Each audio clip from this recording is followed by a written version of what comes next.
Hi friends, welcome back to మీ Tulasi vlogs. నేనండి మీ తులసిని. ఫస్ట్ టైం కనుక మీరు నా ఛానల్ని చూస్తున్నట్టయితే తప్పకుండా నా ఛానల్ని సబ్స్క్రైబ్ చేసుకోండి. అలానే పక్కనే ఉన్న బెల్ ఐకాన్ అయితే క్లిక్ చేయండి.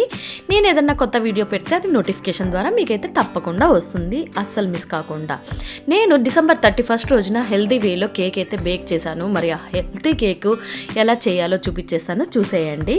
ముందుగా 3/4 కప్పు బెల్లాన్ని అయితే తీసుకున్నాను, తురిమిన బెల్లము. మీరు ఈ ప్లేస్లో చక్కెర కావాలన్నా కూడా యూజ్ చేసుకోవచ్చు, లేదా 2 కలిపి కూడా యూజ్ చేసుకోవచ్చు. 3/4 కప్పు బెల్లం తీసుకొని అందులో పావు కప్పు కంటే తక్కువగా వాటర్ యూజ్ చేసుకొని బెల్లాన్ని అయితే కరిగించాలి. జస్ట్ కరిగితే చాలు, మనకి ఈ పాకం ఏం రావాల్సిన అవసరం లేదు.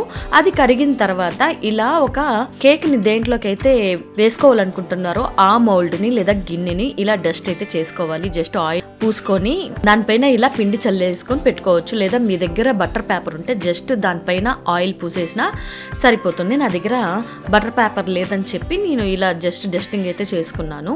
ఇప్పుడు ఒక బౌల్ తీసుకొని అందులో 1/2 కప్పు పెరుగునైతే తీసుకొని బాగా బీట్ చేసుకోవాలి. చాలా స్మూత్గా అయిపోవాలి, అప్పటి వరకు బీట్ చేసుకోండి. దాంట్లోనే ఇప్పుడు ఏదైతే కరిగించారో ఆ బెల్లం సిరప్ని వేసుకొని కొంచెం వెనిలా ఎసెన్స్ వేసుకొని 1/3 కప్పు సన్ఫ్లవర్ ఆయిల్ కూడా వేసుకొని మిక్స్ చేసుకోండి.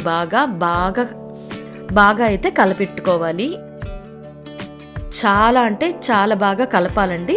అది మొత్తం కలిపిన తర్వాత అందులోనే నేను బాదం పలుకుల్ని, జీడిపప్పు అండ్ బ్లాక్ గ్రేప్స్ని అయితే చిన్న చిన్న ముక్కలుగా కట్ చేసి అవి కూడా వేసి బాగా కలిపి పక్కన పెడుతున్నాను. ఇప్పుడు అందులోనే 1 కప్పు గోధుమ పిండి అయితే తీసుకుంటున్నాను. మీరు గోధుమ పిండి వద్దు అనుకున్నా కూడా మైదా అయినా వేసుకోవచ్చు. హెల్దీ వేలో చేస్తున్నాను కాబట్టి నేను గోధుమ పిండి తీసుకున్నాను.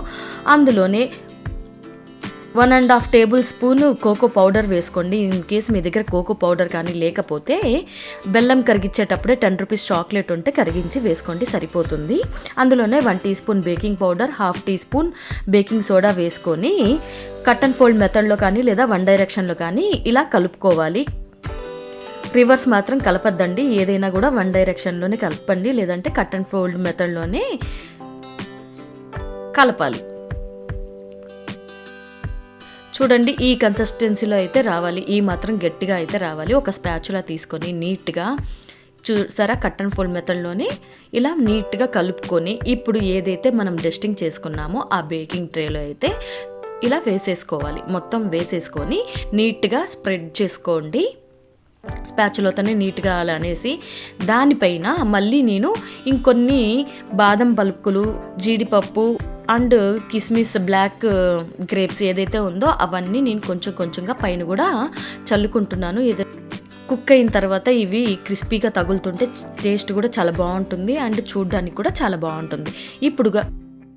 ఇదంతా రెడీ అయ్యే లోపల ఒక పెద్ద బాండి పెట్టుకొని ప్రీ హీట్ అయితే చేసుకోవాలి. ఇప్పుడు ఈ రెడీ చేసుకున్న కేక్ మిశ్రమాన్ని అందులో అయితే పెట్టి మూత పెట్టి మీడియం ఫ్లేమ్లో 20 నుంచి 30 మినిట్స్ తప్పకుండా పెట్టుకొని ఉడికించాలండి. మధ్యలో 25 మినిట్స్ తర్వాత ఒకసారి ఇలా టూత్పిక్ చేసుకొని గుచ్చితే మీకు తడిగా రాకపోతే ఇంకా కేక్ బేక్ అయిపోయినట్టు, లేదా కొంచెం తడిగా అనిపించింది అనుకోండి ఇంకొక 5 మినిట్స్ ఉడికించి తీసేయచ్చు. అదే ఓవెన్లో చేసుకోవాలంటే 180 డిగ్రీస్ మీద 30 మినిట్స్ బేక్ చేస్తే సరిపోతుంది. అయిపోయిన తర్వాత తీసి పక్కన పెట్టేసి చల్లార్చుకొని ఇలా డీమోల్డ్ చేసేస్తే కేక్ అయితే రెడీ అయిపోతుంది. ఒకసారి ఇలా ట్రై చేయండి, ఎలా వచ్చిందో నాకు కామెంట్ చేయండి. నాకైతే చాలా అంటే చాలా టేస్టీగా వచ్చింది. మొత్తం రెడీ అయ్యేసరికి టైము నైట్ 8:30 అయితే అయ్యింది. ఇంకా అది రెడీ అయిన తర్వాత మా పిల్లలకి అయితే తినిపించి వాళ్ళని పడుకోబెట్టేసి నేను ఫ్రెష్ అయిపోయి మళ్ళీ నేను కూడా తినేసి మా వారు వస్తే ఆయనకి కూడా ఫుడ్ పెట్టేసిన తర్వాత అరౌండ్ 10:30కి అలా అయితే నేను ముగ్గు వేయడం స్టార్ట్ చేశాను. కలర్స్ అయితే నేను ఒక 2 రోజుల ముందే తెచ్చి పెట్టేసుకున్నాను. అందుకని చెప్పి ముగ్గు కూడా 2 రోజుల ముందే సెలెక్ట్ చేసేసుకొని రంగోలీ అయితే వేయడం స్టార్ట్ చేశాను. ఆల్మోస్ట్ ఇది ఫినిష్ అవ్వడానికి నైట్ 11:58 అలా అయింది. ఇంకా 2 మినిట్స్ ఉంది 12కి అనగా నా ముగ్గు అయిపోయి వచ్చింది. నా ముగ్గు చూసి ఎలా వచ్చిందో కామెంట్ చేయండి, తప్పకుండా నచ్చితే లైక్ చేయండి. ఇంకా మా పిల్లల్ని లేపమని చెప్పాను మా హస్బెండ్తో. మా పిల్లలు పడుకునే ముందే చెప్పారు ఖచ్చితంగా 12కి లేపండి కేక్ కట్ చేసేటప్పుడు అనేసి. సరే అని చెప్పి వాళ్ళిద్దరిని లేపితే మా పెద్దోడైతే లేసాడు, కానీ మా చిన్నోడైతే లేయలేదు, ఎంత లేపినా లేవలేదు. అందుకని చెప్పి ఇంకా పెద్దోడితోని నేను మా వారు కలిసి నేను చేసిన కేక్తో అయితే కేక్ కట్ చేసాము. ఎగ్జాక్ట్గా 12 అయింది కరెక్ట్గా. మీ అందరికీ కూడా మరొకసారి wish you happy new year. అదే చెప్తున్నాం మేము కూడా, హ్యాపీ న్యూ ఇయర్ చెప్తా కేక్ అయితే కట్ చేసుకొని ఒకరికొకరం హ్యాపీగా తినిపించుకొని కొంతసేపు టైం అయితే స్పెండ్ చేసాము.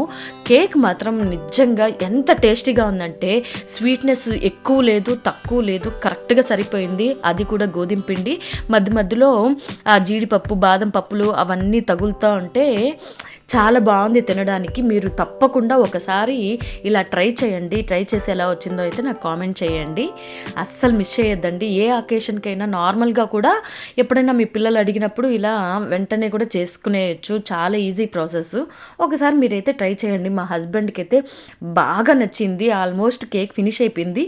జస్ట్ మా చిన్నోడు లేవలేదు కాబట్టి వాడి కోసం ఒక చిన్న పీస్ వదిలేసి ఇంకా మిగతాది మొత్తం నైటే మేమందరం కంప్లీట్ చేసేసాము. అంత బాగా నచ్చింది మాకైతే. ఇంకా మా పెద్దోడికి కొద్ది కేక్ తినిపించి వెళ్ళి పడుకోమని చెప్పి వాడిని అయితే పడుకోబెట్టేశాము. ఇంకా నేను మా హస్బెండ్ సినిమా చూసి ఇంక మేము కూడా వెళ్ళి పడుకునేసాం. ఈ వీడియో కనుక మీకు నచ్చినట్టయితే లైక్ చేయండి, షేర్ చేయండి, అలానే నా ఛానల్ని సబ్స్క్రైబ్ చేసుకోండి. Bye bye.